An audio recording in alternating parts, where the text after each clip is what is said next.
Greetings YouTube, this is Stevie the Scotsman. I just want to do a quick video on replacing a window regulator. This happens to be a 97 Chevy Blazer. I'm just going to show you the approach I took. Your mileage may vary, but let me just show you what I've done to get this taken care of in a quick and efficient manner. Okay, so first of all, let me just give you a heads up on how this thing works. It's always good to know how the mechanism you're dealing with actually works. So here's the mechanism that I'm replacing. You have a motor here. This is driven from these two pins.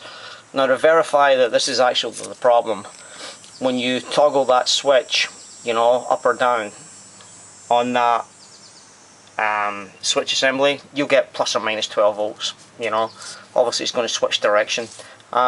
Typically, if you just put out a multimeter on there and you're getting plus or minus on there, you should pretty much know that this is kind of the problem. What was happening with me was it was intermittent. If I was to guess, probably the brushes are going bad. So, you know what, I went to Advanced Auto in this case, 20% discount, code P20, picked this thing up for about 65, 70 bucks. I just decided to replace the whole thing. Okay, so as you see, you have the motor here, behind it there's a sector, you've got the spring here, and when you get it originally, guys, you'll probably find that this is riveted in. You just drill out these rivets. You can see that everything on this truck is, you know, is Fisher Price to some degree. Just get a drill and drill out these rivets. So in here there's actually rivets. There's videos on YouTube, I don't want to go over it. The reason I want to make this video is, like, you can do this as a one-man operation. When you originally put the mechanism back in, it has to be at the top, and then you can use a block to secure it. So let me just give you the skinny from start to finish. Okay, first things first, what I do is use my little buddy. In this case I got a 1.5 or 1mm cut-off disc. I use a Makita, has a paddle switch, I love it.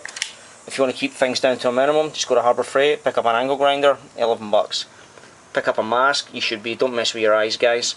Okay, so the final part of this puzzle is, if you're going to be replacing the rivets, I like to use nylon lock nuts. In this case it's a 1/4 inch thread, 20 TPI.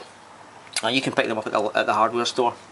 So, first things first, get in there, take off the spring, just use your angle grinder and get this beast off of there, because you'll find that, as you can see from this diagram, these rollers, it's pretty tough to move this totally in one direction. It can be done, you can be messing around, but you're replacing the thing anyway. Get the angle grinder on there, get this puppy out of there, alright, and then you can, I'm stating the obvious here, guys, but you can see that number 1 is the top left, number 2 is the bottom left, and number 3 is the top right. So this is looking at the truck, number 1, number 2, and number 3.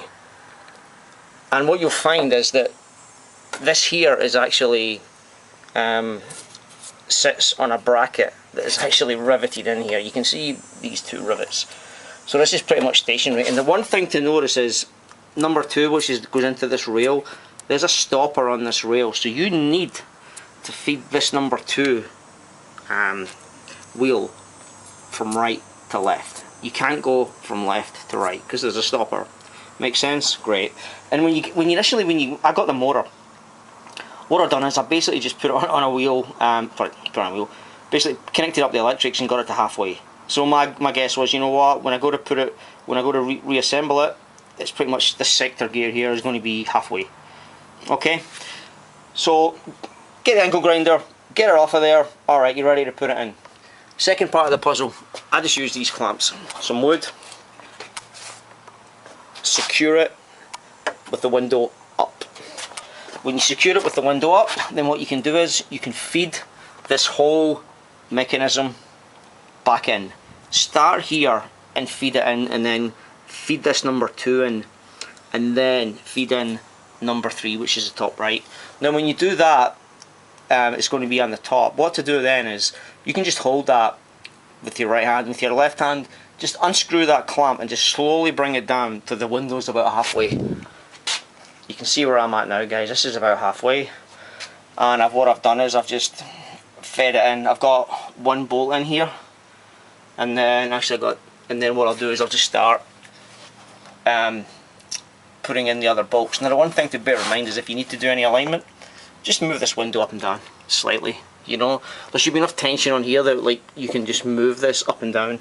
to get these bolts to align. Okay, so for anybody else watching my other videos, I'm just under the impression, I hope this helps one person, because if you've never done this job, you know, you're going to be end up thinking, yeah, it's 4 bolts, but it's like anything, you know, there's some tips and tricks that maybe help you. So I really hope this has helped you. Alright, I'm signing off. I'm Stevie the Scotsman. All the best. Cheers.